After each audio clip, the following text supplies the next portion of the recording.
Hindustani Awam Morcha secular के कम से कम 20 विधायक जीत के आवे ताकि इन सब मुद्दों को हम विधानसभा में पास करें। जीतन राम मांझी 20 सीटों से कम नहीं मानेंगे। क्या एनडीए में सीट शेयरिंग पर पेंच फंसेगा? आखिर कैसे एनडीए में बटेगी सीटें? जीतन राम मांझी सीट शेयरिंग पर बड़ा बयान देकर एनडीए शीर्ष नेतृत्व की टेंशन बढ़ा रहे हैं। आज हम बिहार विधानसभा में बोलने लायक नहीं है मेरे भाइयों बहनों। हमारा मुंह नहीं है, हमारी आवाज नहीं है। हम आवाज मिले विधानसभा में, इसके लिए मैं यहाँ आया हूँ।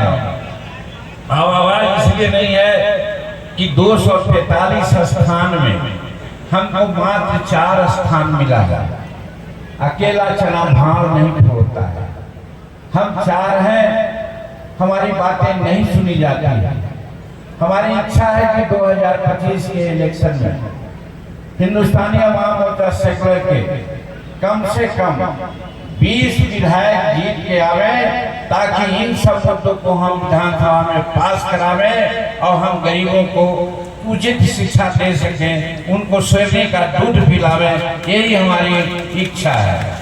जीतन राम मांझी कह रहे हैं कि बिहार विधानसभा के 243 सीटों में उनकी भागीदारी मात्र 4 विधायकों की है, इसलिए उनकी बातें सुनी नहीं जाती।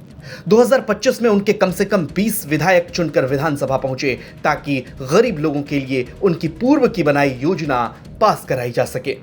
साथ ही पूर्व मुख्यमंत्री और केंद्रीय मंत्री शिक्षा, स्वास्थ्य, इन तमाम व्यवस्थाओं पर अपनी ही सरकार को कटघरे में भी खड़े कर रहे हैं कि आज हमारे परिवार के लोगों के लिए न उचित मकान है, न उचित शिक्षा की जरूरत जगह मिली है, न उनको स्वास्थ्य के लाभ मिल रहे हैं, गंदगी में रहते हैं, कमाई होती है उसकी भी अच्छी मजदूरी नहीं मिलती है।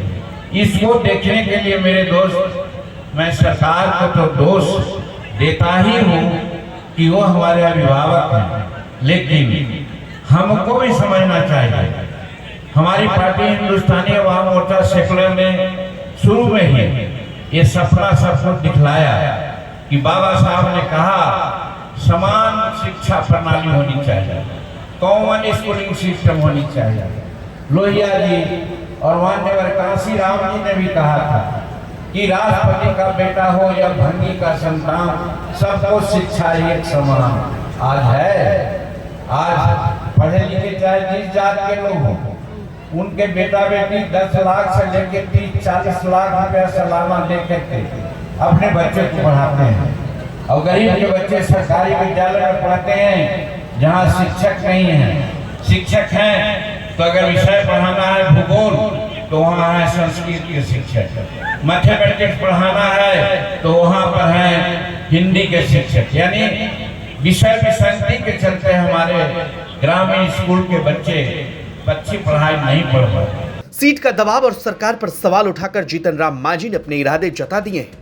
ये कोई पहली बार नहीं है कि जीतन राम मांझी ने सीट शेयरिंग पर यह दबाव बनाया है। इससे पहले भी जीतन राम मांझी ने कहा है कि उनकी पार्टी अभी तक रजिस्टर्ड पार्टी नहीं बन सकी है। उन्होंने स्पष्ट किया कि रजिस्टर्ड पार्टी का दर्जा पाने के लिए कम से कम 8 विधायक तो विधानसभा में जरूर ही चाहिए। ऐसे में देखना होगा कि मांझी जितनी सीटों की डिमांड कर रहे हैं, क्या एनडीए में उनकी डिमांड पूरी होगी? क्या मांझी को 20 सीटें मिलेगी या फिर एनडीए में सीट शेयरिंग पर पेंच अभी और उलझेगा? सहरसा से धीरज कुमार की रिपोर्ट, बिहार तक।